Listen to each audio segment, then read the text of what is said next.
Hey, what's going on? It's Bill Burr. It's time for the Monday Morning Podcast for Monday.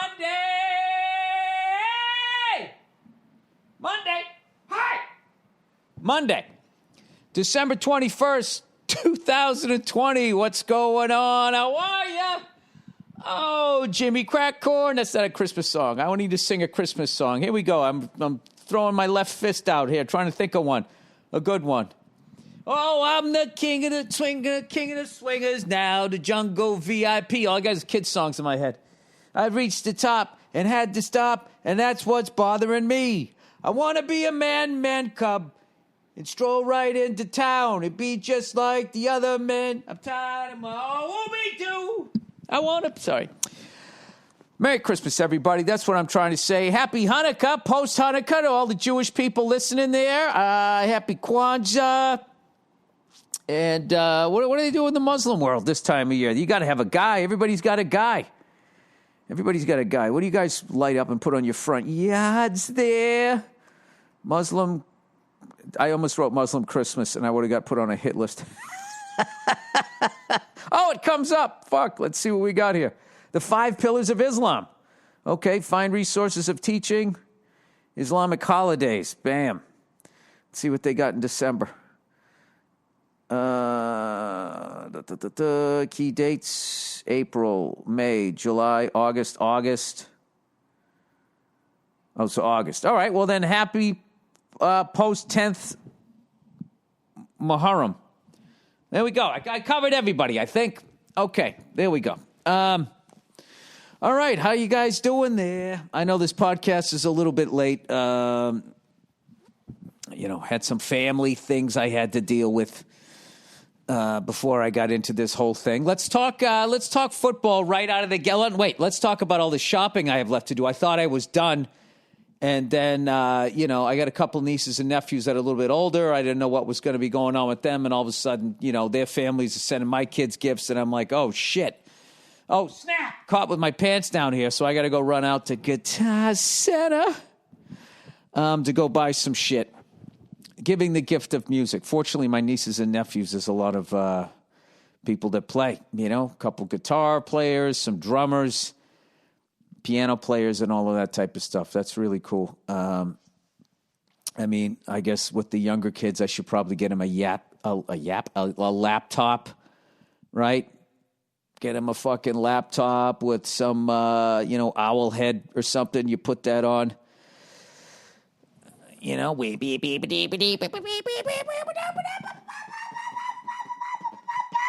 Oh, shit. Right as the Molly kicks in.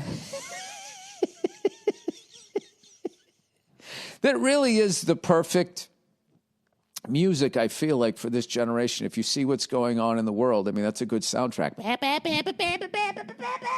That's what everybody sounds like when they're talking.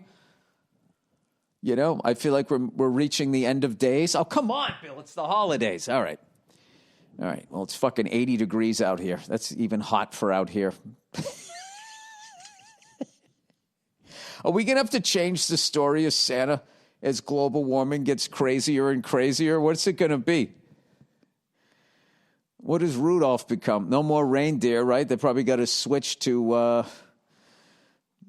the rate we're going to be some sort of reptile. Nah, I can't have a reptile. They're not cute. They're just not cute. Oh, speaking of which, speaking of Jewish people, let me make sure I got this right. Jerusalem bug. Jerusalem cricket. I had one of these in my fucking garage. Holy shit, you got to see this thing. And what's weird is it has nothing to do with the Middle East, Israel, or anything, but it's called the Jerusalem cricket. This fucking thing died in my garage. I came in, and it looked like an ant and a hornet had a kid. And that kid did PEDs, and made it to the show. And then got busted, and then its whole life fucking unraveled, and then it just died in my garage. I think that was the 30 for 30 on this bug. I was afraid to touch it because I couldn't tell if it was alive or not, and it had a pretty I don't know, it had those stripes on the back like it could sting you, and it had some fangs and shit. But I'm not going to lie to you, man. The thing is a meal. Like if I was a political prisoner or something and they were starving me of protein and a Jerusalem cricket came in, I think I'd be less afraid. That's got to be hard, man, you know, when you're eating bugs. You can't totally smash the thing because then you got to lick it off the wall. Then I kind of feel like it's like eating a bug is like eating an artichoke. You know, it's not all edible. You got to kind of get the stuff. I'm sorry. What am I doing with this? That's what I feel like it is. Right? Anyway, plowing ahead here. You know, I finally listened to a little bit of that Tom Cruise rant, and I don't understand the shit that the guy's getting for it, okay? It's like, you know what the deal is. You're on a movie set. Be a fucking professional. And you could tell by the way he was yelling, that was probably the 9,000th fucking time he had to tell some dumb cunt to stop being a dumb cunt. All right? You know, on any movie, if you shut it down for a day or two, like, the movie is immediately in trouble. Forget about when you're doing a movie at his level where the fucking budget is like, you know, 9 figures. And your dumbass wants to go play fucking grab ass with somebody else. Yeah, Tom Cruise is going to snap. It's called being a professional. And these fucking pussies that are quitting the movie. I was just joking with my friends going like, we went from Bobby Knight to this. Now, Bobby would get a little sideways. I'm not saying I approved of everything that the guy did, but, you know, this whole fucking thing, he yelled at me, and it was upsetting. It's just like you're on a movie set. People are going to get yelled at. Somebody's going to fucking snap. It's not normal to be working 16-hour fucking days every single day, 5-6 days a week for months on end. People are going to snap. Okay, since I've been in this business, that's all you hear about is people fucking snap. I've had people snap on me, get right in my grill, fucking screaming a bunch of shit at me, and then the next day they come, yes, sorry about that. It's like, dude, I get it. We all want to be here. We all want to do this, but this on certain days, it sucks, and you start losing your fucking mind. Totally normal behavior, but as always, they go after the quarterback like they're doing with the Los Angeles Rams right now. For some reason, they're blaming that whole loss on Jared Goff. At least they were on Good Morning Football. I was watching that this morning. I like that show. And God damn, they would destroy it. First of all, they barely gave the Jets props for winning the game. By the way, as a Pats fan, congratulations, Jets fans. Jets, Jets. I'm too stupid to spell it. Yeah. I don't want to see anybody go 0-16. I was rooting for the Browns that year, for the Lions that year to get a win. Nobody wants to see that. If you want to see that, you're a fucking asshole. You know what you are? You know what you are? You're the 72 Dolphins. That's who the fuck you are. Every year rooting for teams to fail. I think that's why the Dolphins have never won again. Because of those smug cunts every year toasting a glass. Yeah, nobody did. No one ever should ever do it again but us. You know what that's like? That's like a dad rooting against his son. Because he's not secure enough to fucking handle. I don't understand that at all. And every year they have to go to those fucking guys. You know, maybe it's not their fault. Maybe it's because the media is talking about it or whatever. But, like, I love that team. I love all of those guys. Zonka, Kick, Bob Greasy, Paul Warfield, Mercury Morris, Don Shula, rest his soul. Who was on defense on that one? Oh, Nick Bonacani, rest his soul. I like all of those fucking guys. Was Jake Scott on that team? I like all of those guys, all right? But, like, I'm this whole fucking thing where, you know, like, is that the history of the Dolphins? So they're never going to win again, and all they're going to do is celebrate that nobody, even though somebody wins a Super Bowl every fucking year, because they have one or two losses, the 72 Dolphins are still the greatest team of all time. Like, that's what you're going to hang your hat on? You've been doing it for almost 50 fucking years. I would have to think as a Dolphin fan, you'd like to move beyond that. You know? I mean, Dolphin fans, they're like Knicks fans. Knicks won it in 70 and 73. They've never shut up about those fucking teams because they got nothing else. And I'm not being a dick here. I have two of my best friends in the world are fucking the most hardcore Knicks fans ever. And every year, come the draft, I'm rooting that they're going to pick the right guy. I was hoping Durant was going to go to the Knicks. I'm not being a dick here. And by the way, Jesus Christ, he went to the Brooklyn Nets, and I caught a little bit of the game. They were putting a fucking ass kicking on my Celtics. They were up by like almost 30 points at the half or something, 25, 30 points. Immediately missed Tommy Heinsohn. Rest his soul, man. Really, really going to miss that guy in the broadcast booth. Just listening to him getting on the refs and everything sucks, but it is what life is. People die. You got to move on. This isn't even for you guys. This is for me. All right. What else? Can you believe basketball's already back? Oh, that's right. It's not a man's game anymore. I'm sorry. I think I already did that joke on this podcast. It's one of my favorite things. He's going to dunk. Everybody clear out so you don't end up on Instagram. You used to have to be a man to dunk in this fucking league. Going into the trees is what they used to say. So anyway, congratulations to the New York Jets. I was actually watching a great game, Kansas City Chiefs versus the New Orleans Saints, and for some reason the game started later, like 1:30 out here, so me and my buddy clicked over and we started watching the Rams and Jets. You know, we were kind of watching on the ticker, and I was like, come on, man, I want to see the Jets win one. I don't want to see them go winless. So when we clicked over, like we never went back to the other game. We just sat there watching it. The great Frank Gore making some veteran plays. It was a big win. And then for some reason, they all came down on Good Morning Football today. I didn't get it. I get, trashing the Rams for losing, and they needed it, to stay in the playoff picture or whatever. But, to put it all on the quarterback, I mean, I don't get that. You win and lose as a fucking team, and then they're getting on him like he's making all this fucking money. And I looked the guy up. He's like 11th in the league. Almost top 10. Going to throw for 4,000 fucking yards. He's got 20 touchdowns, 12 interceptions. All right, you'd like to see maybe a bigger spread there, but I mean, who's he throwing to?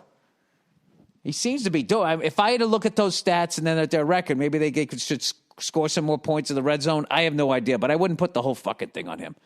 And I would also give the Jets their goddamn due. They won a game. Good for them. I also watched a little bit of the Packers this week. And my apologies to Aaron Rodgers. I'm sitting there talking about Russell Wilson. I think he's the best guy in the league.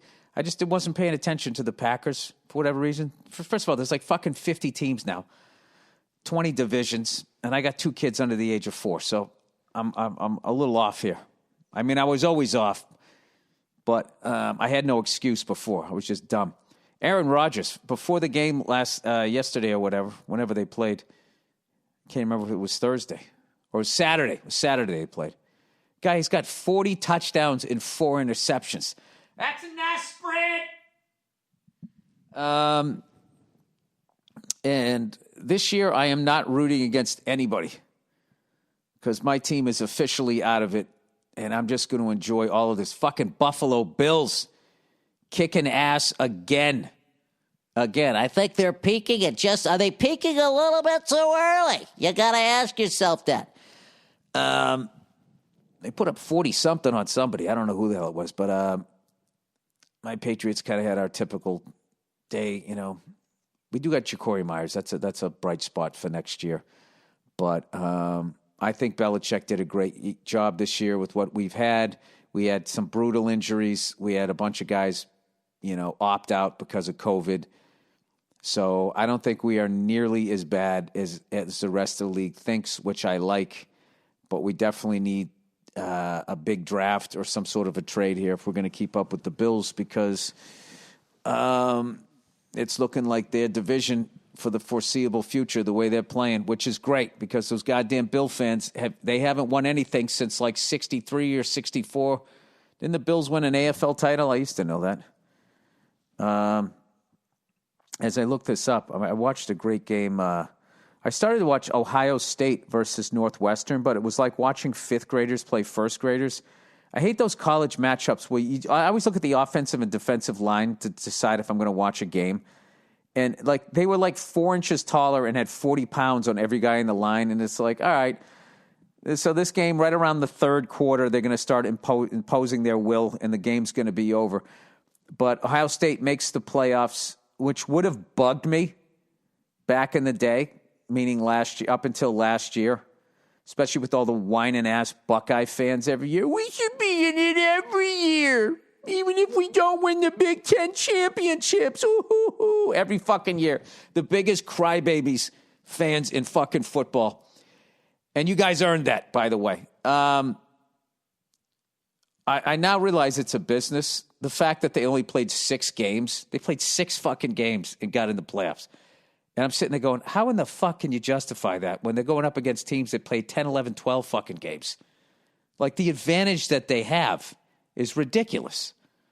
You played 6 games, so you're up and running, you're going, and then you don't have the wear and tear, 5 less games wear and tear.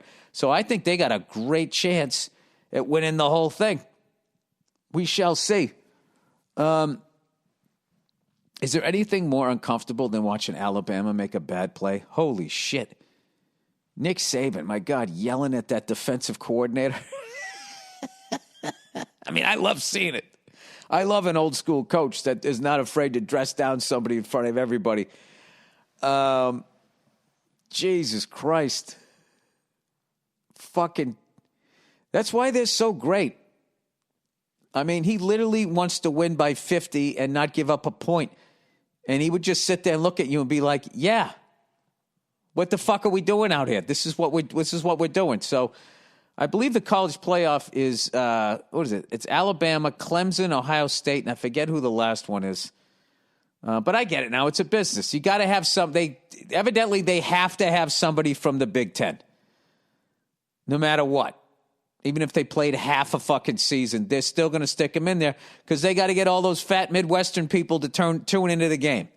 Because for some weird reason, you hate everybody in your conference, and then in bowl games, so you root for your conference because you want to have the strongest conference. I think that's like a leftover from before they had like a playoff where it was so much of it was strength of schedule or whatever. So you got to have that. And then you got to get them all them people down south. You got to get all them fucking watching. Right? And then they don't give a shit about the coasts because it's, we have pro teams and shit. And, we live near oceans and we think that we're better than every other state. We should just fly over them because there's nothing to do there. That's what we think, generally speaking. I don't want to speak for everybody. You got Clemson. You got Alabama, right? And you got the fat fucks up in Ohio, so everybody all the way out to Iowa is going to watch that shit. And then who's the last guy? Who is the last guy? College playoff. Who's in it? Who's in? Let's see. They got Alabama, Crimson Tide, 11-0. Played 5 more fucking. Oh, and Notre Dame. Oh, man. I used to love Notre Dame. I loved Notre Dame until Lou Holtz. Then I just didn't buy it because they were a big-time college football program and just their whole bullshit that they weren't doing anything wrong. And then Lou Holtz would always be, yeah, go out there, you say your prayers, you try to do what you said, you talk to Jesus, and I couldn't. I felt like I can't deal with this guy.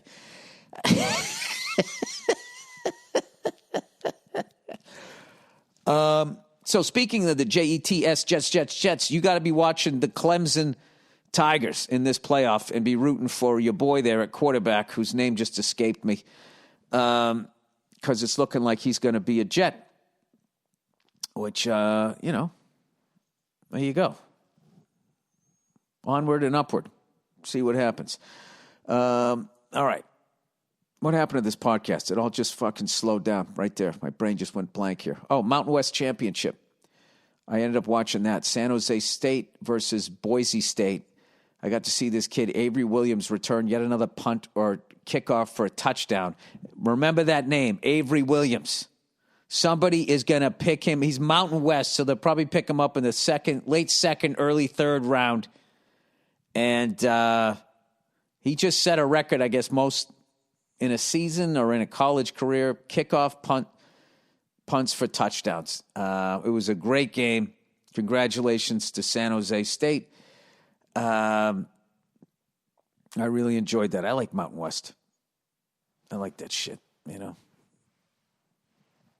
You actually watch teams that both like the same size playing each other. It's like a better game. Instead of watching fucking Alabama Crimson Tide, you know. These fucking kids show up. They all look like they were in their 30s. Coming to games carrying briefcases and shit. All right, that's it. What else? Who's playing tonight? Who's playing tonight? Oh, fuck that. Let me tell you guys, I got a funny story for you. I fucking pull up to a light, and there's a homeless guy. Allegedly homeless dude, right? He's got gold earrings and a Christmas sweater on. I can't remember if he had a Santa hat or not, but he was turning his back as I was pulling up, clearly counting bills. And he sticks them into his black slacks and then turns around to me, and he does like the have a heart thing. And I just look at this guy, and I'm usually nice to homeless people. I looked him right in the eye and just shook my head no. And then he hung his head like a toddler. And I so bad wanted to roll my window down, but I'm worried about hepatitis. I wanted to roll my window down and be like, "Are you begging in a Christmas outfit? Do you have like a walk-in closet somewhere where you keep your gold earrings and your holiday appropriate begging wear?" I've never seen a homeless person dressed for the holidays. And just the way he was turned around counting his money like a fucking bookie, I was like, fuck this guy. Fuck this guy. I should have asked him for a light because I was going over to go smoke a fucking cigar. I don't turn away homeless people. I usually do not. And I have like a certain amount that I'll give them because I want to make sure they're eating, but I also don't want to give them enough money if they're an addict to go fucking OD. You know, I play that game. But if you're going to show up with gold earrings and a fucking, you know, one of those fucking hipster sweaters on, and you put your hand on your heart, and when I say no, you hang your head like my toddler, it's just like, dude, you need to go home and work on your act. You're clearly living inside somewhere. This is just bullshit. This is your fucking hustle. Oh, Bill, you're a mean one. Mr. Burr, boo-doo-doo-doo, you've got ice behind your freckles. You're a fucking orange cunt. You should have given him a bump of cocaine. All right. Sorry about that. By the way, thank you to everybody who's been writing in, giving me all these suggestions for French films. This person writes in, said, I just saw a great French film called Only the Animals. Sous les bêtes. I don't know how to say it. Bêtes. Think Fargo set in rural France. Yeah, I'm all over it. Let's see. Okay. The 10 French film listed below can be found on the Criterion Channel. Nice. Film your next special in France on 35 millimeter, executing all of your material in French. It would be epic and throw your American fans for a loop. Hope your family and you have a Merry Christmas. All right, below are the films.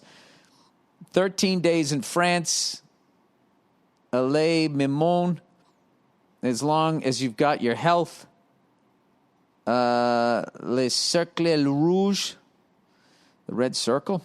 Is that what that is? Is that too easy? Diabolique. Jeu de fête. The Red Balloon. A Slightly Pregnant Man. Vive le Tour. Yo-Yo. All right, badass French movie you need to check out if you haven't already is La Haine. A shot in black and white. Oh, yeah. I've seen that one. I saw the beginning of it when I was on the road. I got to watch that. That looks like Train Spotting. There's a scene that references a famous Taxi Driver scene. Okay. Another ones are Mesrin, Mesrine, killing Zoe. I've seen that. Le Cercle Rouge, the Sicilian clan. Okay, that's the second time with it's L-E, then C-E-R-C-L-E, Rouge, R-O-U-G-E. Of course, there is the original Diabolique. Okay, those are the first two I'm watching. Yes! Dude, I'm getting this shit down. I'm listening to the Plimsa app every day. You know? Starting to get some phrases down. Let's see. I'm going to have breakfast with my daughter at my house. At my place would be je vais petit déjeuner avec ma fille chez moi. Right? Didn't that sound impeccable French? Look out, Eddie Izzard. Kidding. All right. Let's do some reads here. Eddie Izzard. All right. Butcher Box. My favorite line from Eddie Izzard was, well, do you have a flag? That was my favorite one. Talking about how England took over the world just with like a flag. They would just show up and there was already people there. Well, do you have a flag? All right, Butcher Box, everybody. Butcher Box. Talk about what you're looking most forward to in 2021. Getting the vaccine and watching other people not get it, still get sick, denied that this disease, this virus exists. That's what I'm looking forward to. People telling me that I'm a globalist.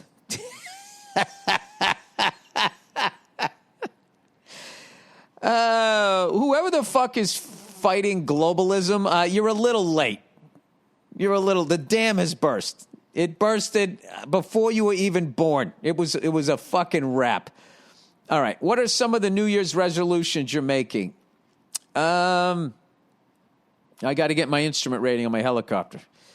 I got to do that. I definitely, with my helicopter license, I should say, not my helicopter license. I got to get that rating. I mean, I don't know.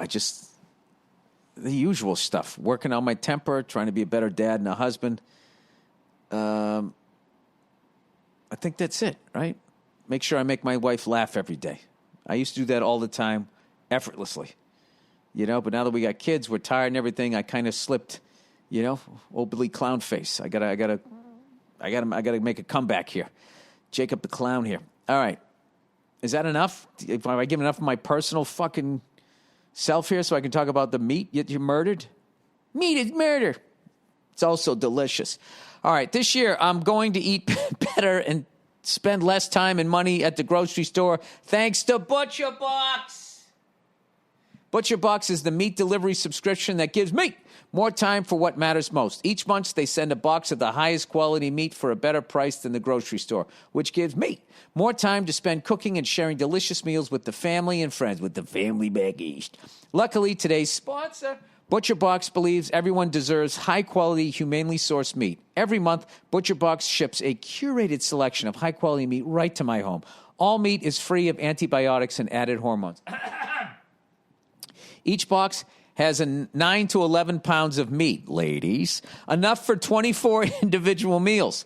Packed fresh and shipped frozen and vacuum sealed so it stays that way. I can customize my box or go with one of theirs. Either way, I get exactly what I want. Butcher Box is a no-brainer. It's the best meat shipped right to my door, which means one less trip to the grocers. Grocery store is for divorcees. Okay, milling around fucking the eggplant or something, trying to meet someone. Options like 100% grass-fed and grass-finished beef, free-range organic chicken, my favorite, heritage pork, and wild-caught Alaskan salmon. You don't know what they're going to do. And sugar nitrate-free bacon. It's the best way meat should be. It's the way meat should be. Sorry. Butcher Box is the most affordable and convenient way to get healthy, humanely raised meat. We already said this. With Butcher Box, you get the highest quality meat for around just $6 a meal. They did the math. Just get to the website. They have free shipping nationwide except Alaska and Hawaii. Right now, you can get 2 pounds of salmon absolutely free with your first box. Just go to butcherbox.com/Burr. That's butcherbox.com/Burr. Hims.com/Burr. Not everyone has convenient access to high-quality meat. Well, that was a sad way to end it, including that guy in his Christmas sweater. Hims. You know, you've heard us talking about Hims now for a while and how they're helping guys look their best. If you haven't yet, it's time to see what they're all about. Problem: 66% of men start to lose their hair by age 35. Oh, I lived it, everybody. Once you've noticed thinning hair, it can be too late. Hims is helping guys to be the best version of themselves with licensed medical providers and FDA-approved products to help treat hair loss. No snake oil pills or gas station counter supplements, prescription solutions backed by science. Hims was created by a guy who knows some men's health conversations are easier online than in person. No more awkward in-person doctor visits or long pharmacy lines. For Hims connects you to licensed medical professionals online, which could save you hours. Completely confidential and discreet. Answer a few quick questions a medical professional will review, and if they determine it's right for you, they can prescribe you medication to treat hair loss that is shipped directly to your door. Today, Hims is giving you their best offer yet. If you're not happy with your results after 90 days, Hims will give you a full refund. And right now, my listeners can get their first visit absolutely free. Go to forhims.com/bird, B-U-R-R-E-D. That's forhims.com/bird. Prescription products require an online consultation with a healthcare provider who will determine if a prescription is appropriate. Restrictions apply. See websites for full details and important safety information. Remember, that's forhims.com/bird. You know what's fucking nuts about balding and all of that shit? Is they basically have a cure for it. They just won't give it to you. They got to give it to you in fucking weekly doses. So they got you on the hook for the rest of your fucking life. It's like, just give me the one-stop fucking pill. That's what I'm waiting for. Oh, look at what it is. Me-undies, growing back your fucking hair. Me-undies. Your wife dumps you, but you don't care. Because you got a lion's mane up on your head, and you trimmed your balls. Out in the shed, I fucked it up, but they got soft underwear. Put it on your flat top pubes. Ba-da-ba-doobie. All right, MeUndies. It's almost the new year, which means we all get to hit that beautiful refresh button. There's not an actual button, though, unless we're talking about refreshing your underwear drawer. I thought they were going to make a clit joke there. Then, yes, there's a button for that. Hey, that worked out. After the year we just had, MeUndies wants to give you some much-deserved time for yourself in the softest undies and loungewear. Get them delivered right to your door with a click of a button. When was the last time you refreshed your underwear drawer? Could you step up your comfy game for 2021? Different prints, colors, styles, must read. All right. If you write it, I'm going to read it. I'm like Bill Clinton. Hey, you write it, I'll read it. Look at the ass on her. All right, not that it's dark out now that it's dark out by like 4 p.m., all you want to do is become one with the couch. MeUndies gets it. That's why they want to help you step up your cozy game. Their loungewear and undies are super soft and come in everything from classic to adventurous prints. They're literally made for your couch. And guess what? You don't even have to leave that couch again with a MeUndies membership. Can you tell I'm thinking about something else right now? This just reminded me of something. A subscription that sends new pairs right to your door.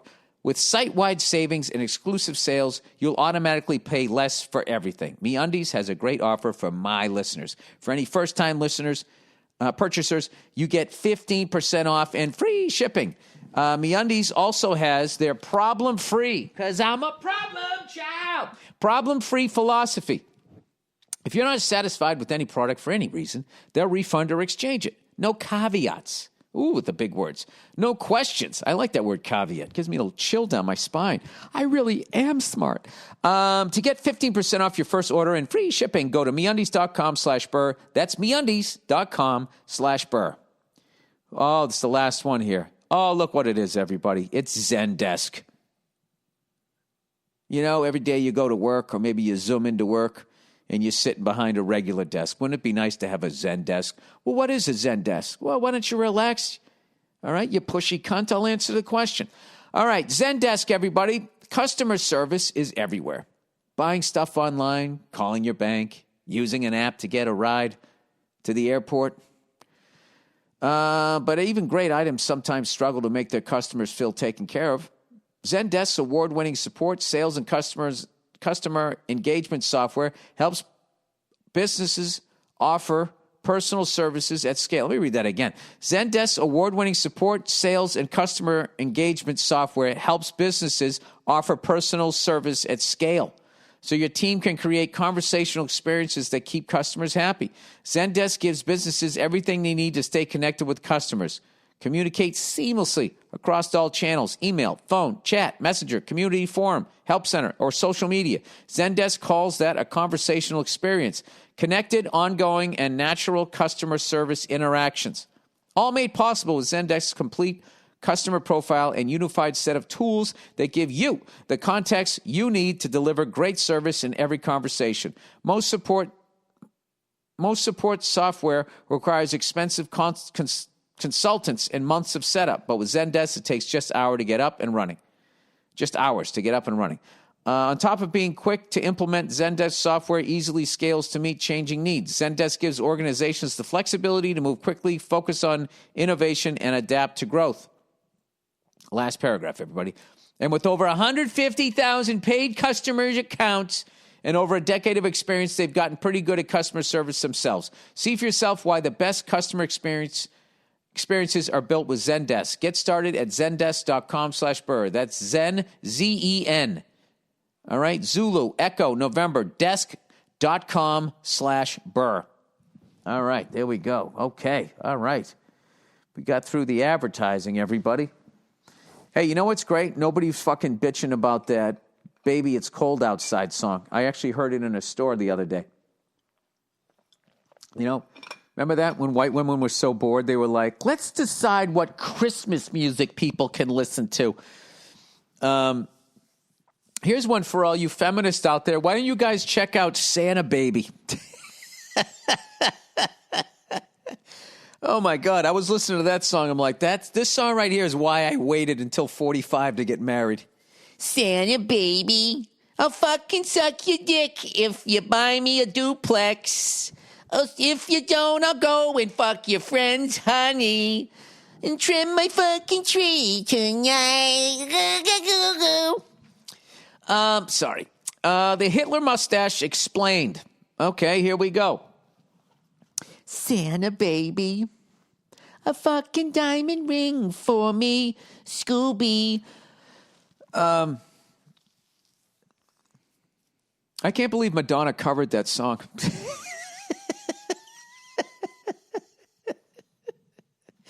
Oh, God, that's one of the... I don't want to get into it. Jesus Christ. How about going against type and just saying, have yourself a merry little Christmas? It's like, do you just got to whore up everything? It's just the same thing every time. That'd be like if I came on this podcast and all I did was scream cunt every week. Oh, wait a minute. All right, the Hitler mustache explained. Hitler's mustache was very fashionable among World War I soldiers, of which he was one, because it did not interfere with the gas mask. I'm calling bullshit on that. A regular-sized mustache would not interfere with the gas mask. It's the seam that goes around your face. And I'm not a firefighter, but I played one in a movie. And that's why you're allowed to have a fucking mustache. And I'd like to say I had a nice big fucking red one in that movie. And there was no problem with keeping the seal. So that's bullshit. Nice attempt at explaining it. Do you know how small the gas mask would have to fuck? Well, let me look that up. Let's see. World War I gas mask. World War I gas mask. Oh, wait a minute. That's classic me. I'm comparing it to a... Dude, give me a fucking break. My God, they have one for their donkey, too. The donkey's whole face is a fucking mustache, and for some reason that thing's still alive. Yeah, I'm calling bullshit. You could have a fucking Tom Selleck mustache. Look at Hitler's mustache in World War I. He looks like he's in a barbershop quartet. Oh, I love it. For once I said bullshit and I was right. All right, here we go. Let's read more about Hitler. Why did Hitler make his mustache like that? Let's see what we got. Did he copy from Charlie Chaplin? Hitler's mustache was a variation of an early 20s style called the toothbrush mustache.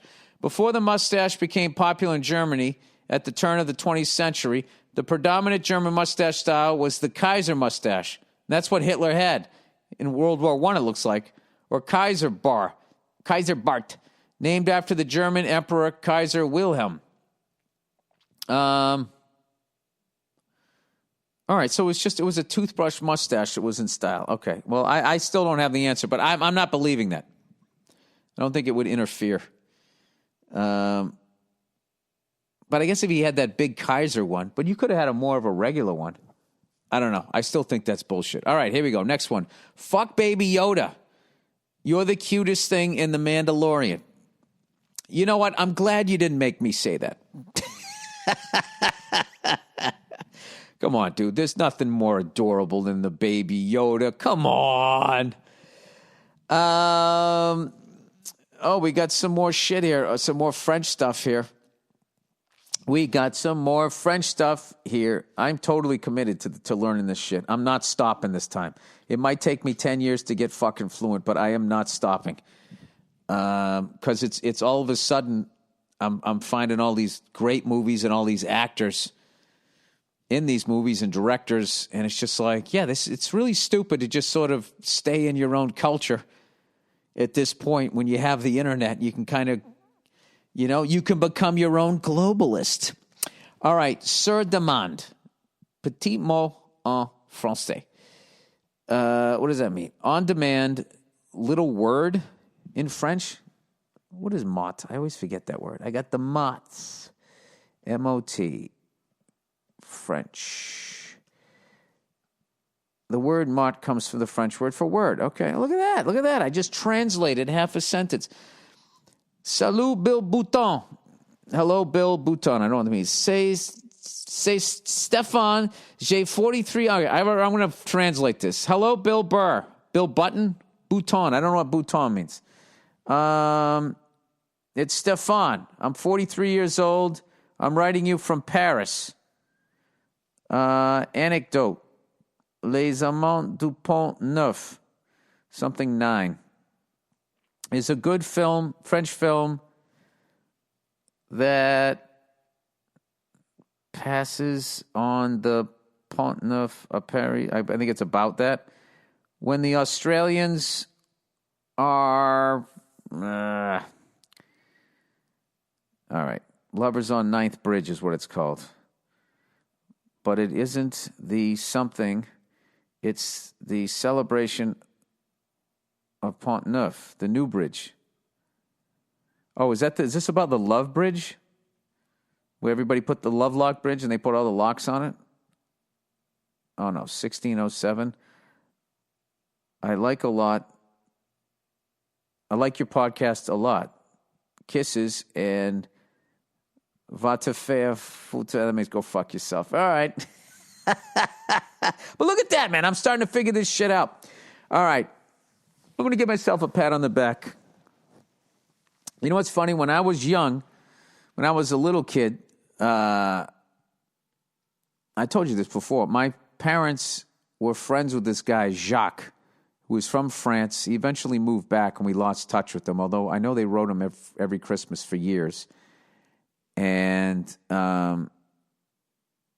when I was little, my parents called me Billy. And when he heard that, to him it sounded like belly. So he used to call me Billy Button. And then that became like a thing, like a nickname when I was a kid from this French guy. So it's kind of funny that now I'm going all the way back to that.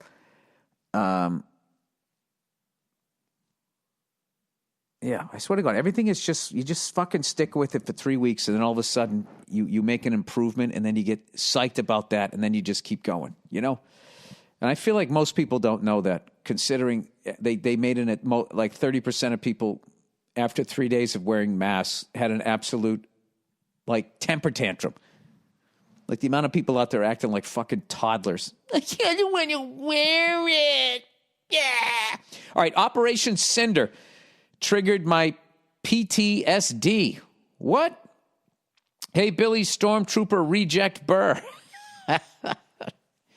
I just saw episode 15 of The Mandalorian, and I got to say, for a few seconds, you had me believing you served with me. It's called acting, brother. It's called being completely full of shit. Served with me in Afghanistan. So kudos on your acting. Well, I've always been a great bullshitter, so I appreciate that. Thank you. I really enjoyed your character, Mayfeld, and I could relate to the pain, anger, and sleeplessness of the combat veteran. I was a sergeant in Operation Enduring Freedom from 2008 to 2009 with the 349th Combat Support Hospital attached to the 101st Airborne Division. Jeez, how do you even remember that? It's long enough. Forget about knowing what to do in combat. I was in a medical unit, so although I wasn't in the field putting holes into the enemy, I was bagging and tagging soldiers, Marines, old people, and children. Oh, God. As you can imagine, it left a lasting impression on me. Like Mayfeld, I looked back and wondered what the fuck was it all for. It's infuriating to know that so many lives were lost, and for what? Minerals, precious gems, and natural gas. I felt Mayfeld's boiling rage as the officer, Imperial Officer Valen Hess, explained how the brown eyes. I loved how he said that. Explained how the illusion of fighting for freedom was a gateway into instilling order. That all those dead stormtroopers were necessary.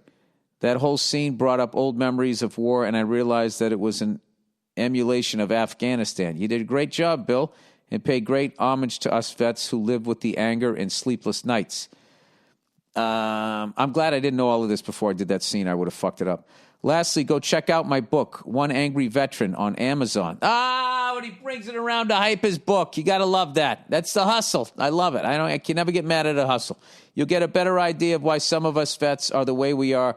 I'd love to get your feedback on it. All right, I'll check that out. Anyways, this is the second email I wrote your ass, so be sure to read it on the podcast. Let me know when you do and go fuck yourself. All right. Well, I hope you listen to that.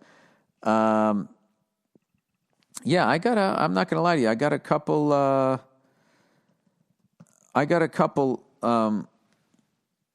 emails from people that served saying how they really liked that scene. And by the way, the name of the actor who played Valen Hess was Richard Colin Brake. Brown eyes. I loved how he said that. We had so much goddamn fun doing that scene. And just in general.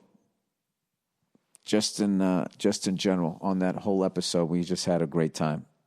And people are giving me a lot of credit for coming up with lines and I threw in a few things, but whatever that TPS thing was, I thought that was a Star Wars reference. I didn't know that was a Office Space, and I've seen Office Space and I've seen Star Wars. So, they have an incredible writing staff over there. They don't need me to throw things in. I think John and everybody over there knows what they're doing.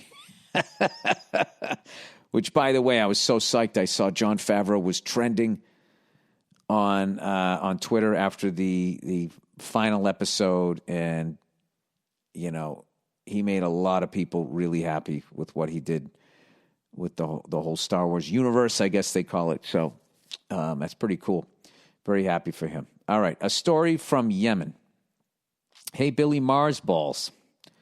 I don't know what that means. Oh, it's the red planet. Oh, I get it. Fucking asshole. All right. You guys are such dicks. My name is Mo. What? It's pronounced the Dutch number 8 without the T at the end. I don't know what that is. Shamak. I'm a 23-year-old fat fuck. Oh, well, come on over here, man. You'd probably be considered in shape. 184 centimeters, 127-ish kilograms, because I don't even know what any of that means. Because I used to use imaginary numbers. Because I don't use imaginary numbers. Are we saying what he actually is? All right, we got to look this up now for the Americans here. 184 cm in feet.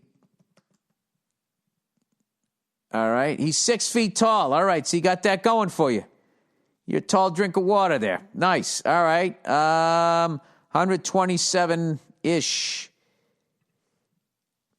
127 kilograms. Is that right? Is that it?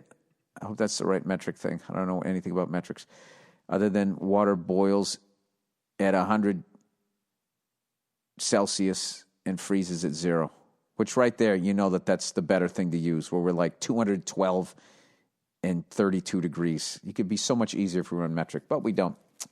Into pounds. But then the English use stones. All right, so he's 6 feet tall, 279 pounds. All right, you're a little beefy. I don't know how big boned you are. How big your head is. It usually says what kind of weight you can have, I think. All right. I don't use imaginary nouns. And from Yemen. As you may have heard, there is a civil war due to poor education and small-minded motherfucking pieces of shit going on, but it's also only in certain areas. Don't get me wrong, my country is fucking beautiful. We have the oldest skyscrapers in my hometown.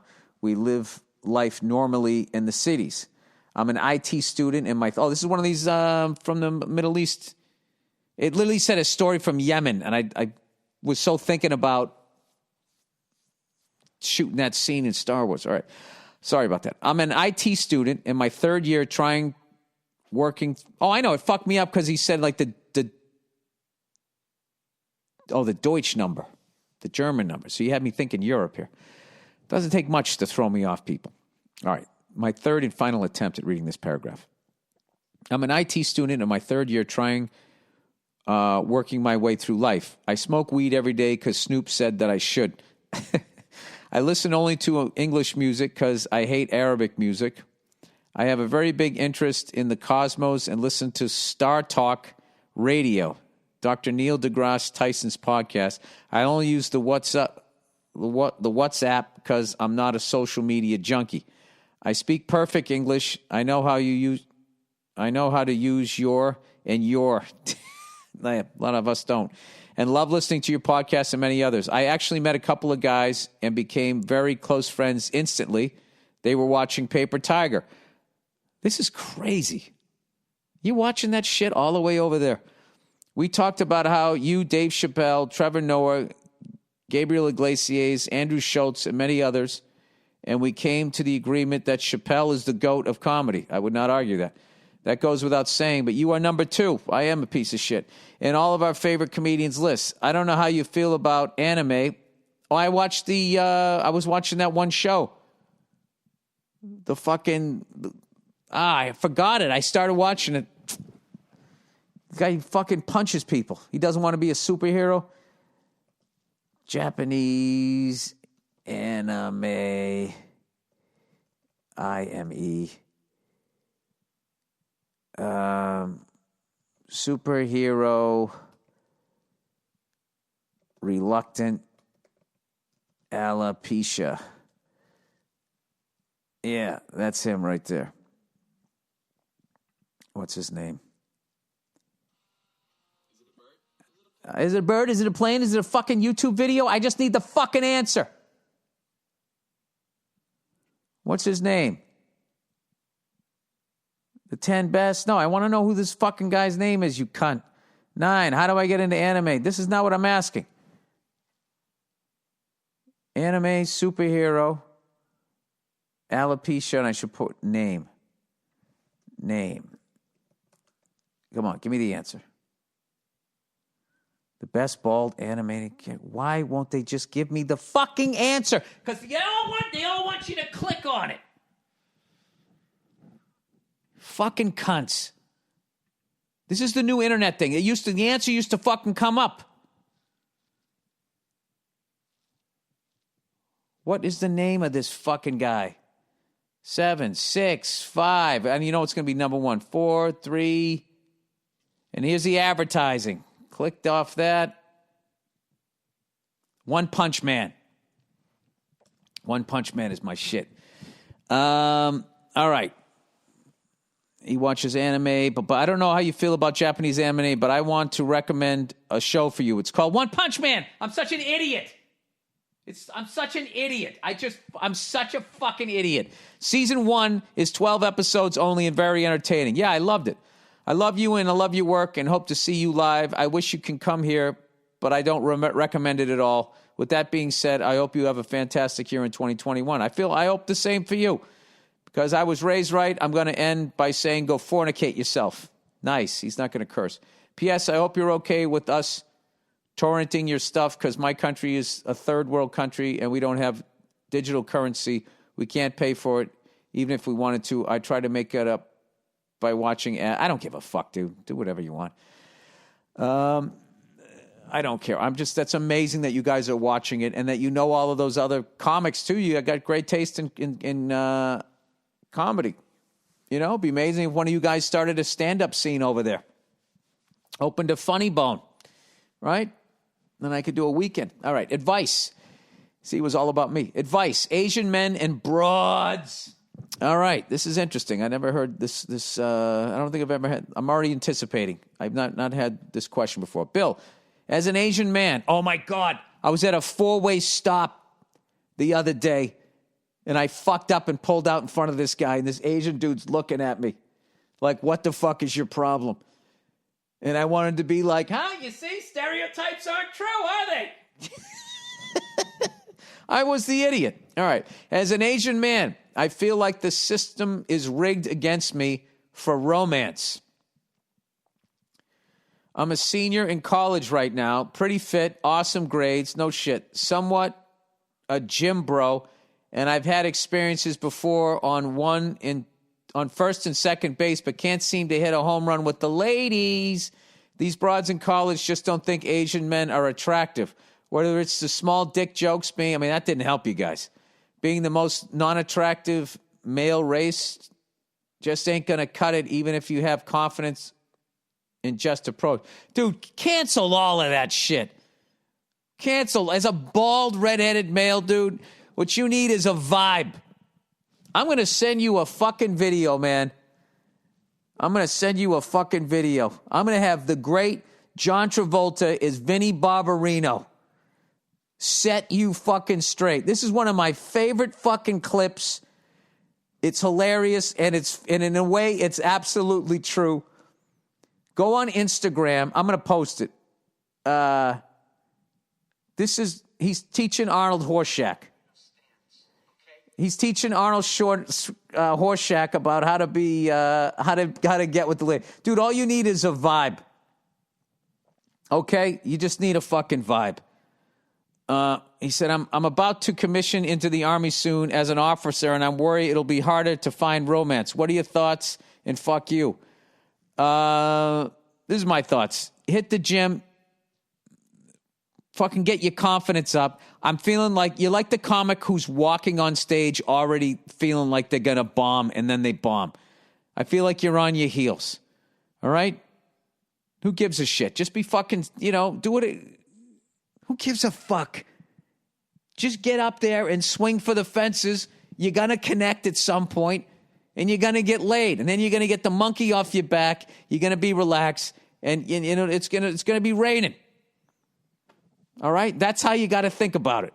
All right? You're going to do fine. All right?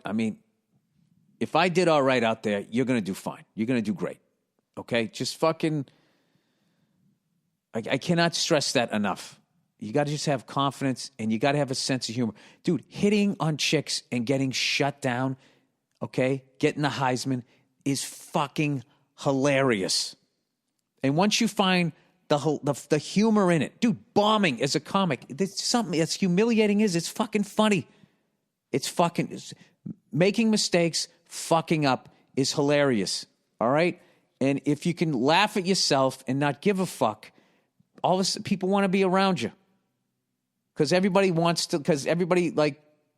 that's what people are going for in life, is when something bad happens, to not let it depress them so they can enjoy life rather than walking around, moping around, listening to fucking emo music and just giving into the fact,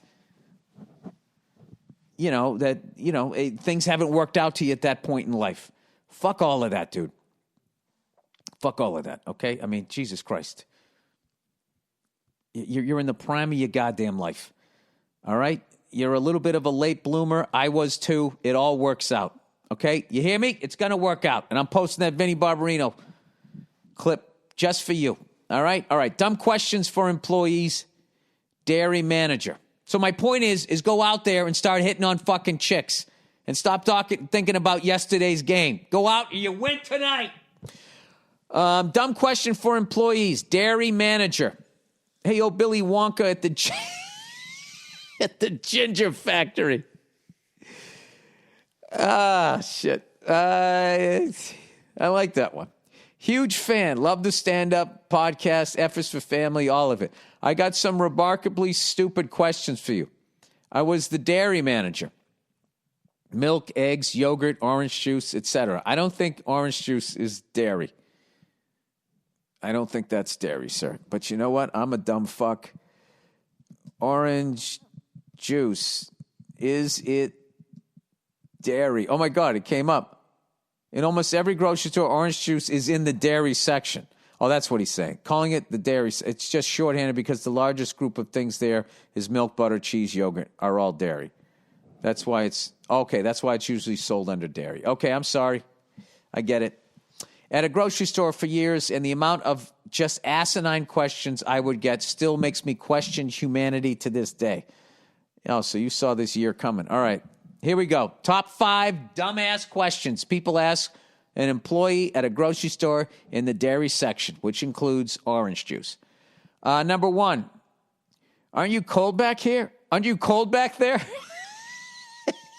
I'm in a giant fucking refrigerator wearing a heavy jacket and a beanie, even in the middle of summer. You could say it's a bit nippy. Number 2, can my daughter pet the cows? One of my favorites. This woman thought that we had a pasture out behind the store. The store was in the middle of the city, by the way.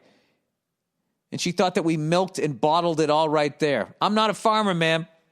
I thought my name tag and retail job gave that away. All right. Number 3, I'm not losing any weight even though I eat this yogurt every day. Why is that? First of all, I don't know, and I don't give a shit. I'm not your personal trainer. Second, if the guy bothered to read the ingredients, he would have seen how much sugar is in yogurt. I'm not saying it's not healthier than a donut, but there could be up to 25 grams of sugar in one little cup. Wow. I don't like sugar in yogurt. I like that Greek yogurt. It's got that little that tang to it. Number 4, do you grow the oranges here on site? Wow, a lot of people feel like that when they go to the grocery store, there's a farm out back, huh? Do you see an orange grove in the parking lot? No? Then sorry, pal. You just have to assume that your Minute Maid extra calcium low pulp mange infused orange juice was probably bottled in a factory somewhere. Number 5, how do you make blah, blah, blah? I'm not sure, ma'am.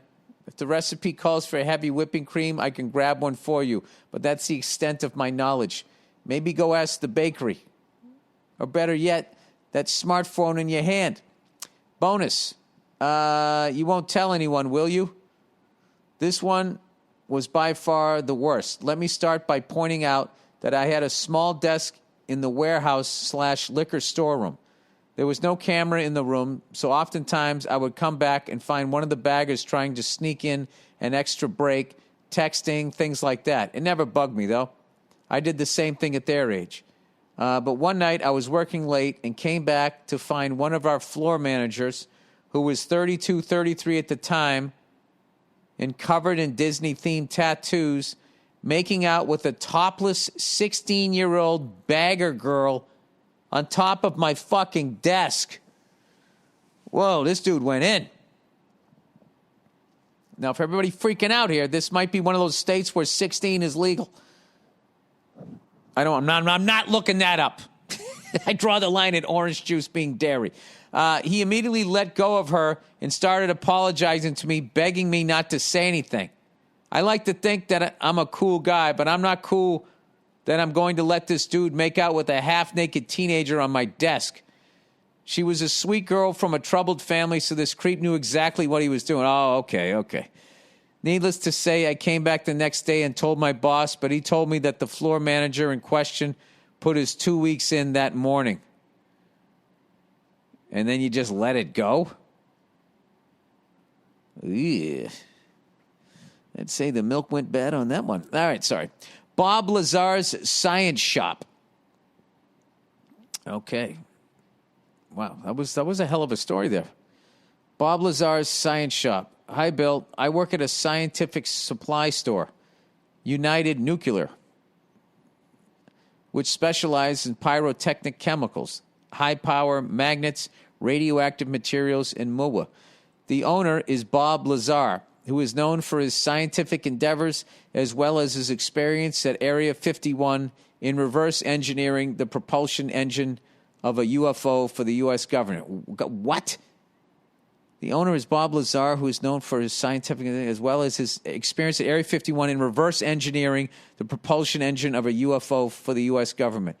You may have seen his appearance on Joe Rogan as well as his biographical documentary on Netflix. As you may have guessed, the nature of Bob's business and background tends to generate a lot of interest from some very eclectic people. I've saved some of the funniest and craziest emails over my 7 years working for him. Here are my top 5 favorite questions from customers. All right, this should be crazy. I placed an order for $47 million, and I did not see how much uranium I could buy. Could you cancel my order? Do you actually think that heat comes from the sun?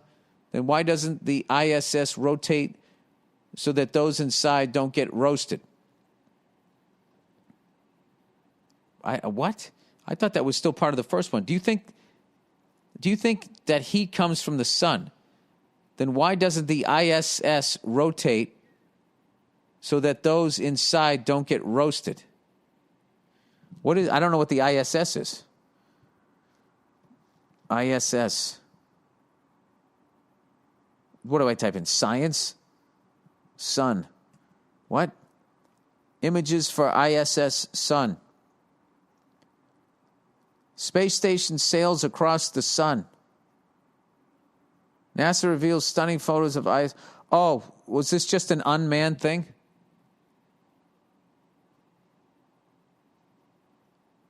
Oh, was the ISS like a satellite that they sent, an unmanned satellite out there? I don't know.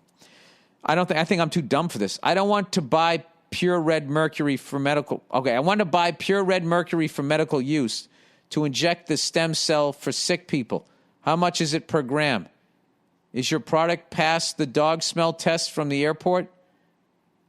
Oh, does your product pass? I found out that almost 4,000 members of my family were killed in the Holocaust in Germany. I'm contacting you today as I would like to document anti-Semitism. Do you sell an EMP gun that can destroy the implant inside of my heart? Are these just all random questions? How could one person have 4,000 members of their family? They did a lot of fucking. I'm wondering how you test a body like mine for radiation or nuclear waste. I'm a stolen, possessed soul, and I need to know how to prove it. Do you know of any sensitive listening devices that can hear screams and cries of souls that are being stolen and possessed by Satan? Bonus question. Dude, these are fucking wild. I placed an order for $47 million. I did this to see how much uranium I could buy. Could you cancel my order? That's how I got to read some of these again. I want to buy pure red mercury for medical use to inject the stem cell for sick people. How much is it per gram? Does your product pass the dog smell test from the airport? I found out almost 4,000 members of my family were killed in the Holocaust in Germany. I'm contacting you today as I would like to document anti-Semitism. Do you sell an EMP gun that can destroy the implant inside of my heart? Wow. All right, bonus question. Could you remove the polonium from my order? Mother wasn't as enthusiastic as I was to be able to buy some, even with the lead container I had bought for the purpose of getting a piece of radioactive material. I may be 28, but her house, her rules. Dude, people are fucking nuts. And thank you for the opportunity to share these bizarre questions. So-and-so and I are big fans of yours and look forward to hearing your hilarious rants every week. I'm particularly fond of hearing you grow as a person and as a father. Oh, thank you. As a single 30-year-old, it gives me hope for myself and the future. As always, go fuck yourself. Yeah, dude. If I can do it, you can do it. All right? Okay, I think that's it. That's the podcast, everybody. Have yourselves a Merry Christmas fucking week. Go out in your cars, drive out and look at the fucking lights all around. But don't get out and hug a fucking stranger until you get the vaccine. All right, that's it. All right, go fuck yourselves. Have a wonderful week. I'll check in on you on Thursday.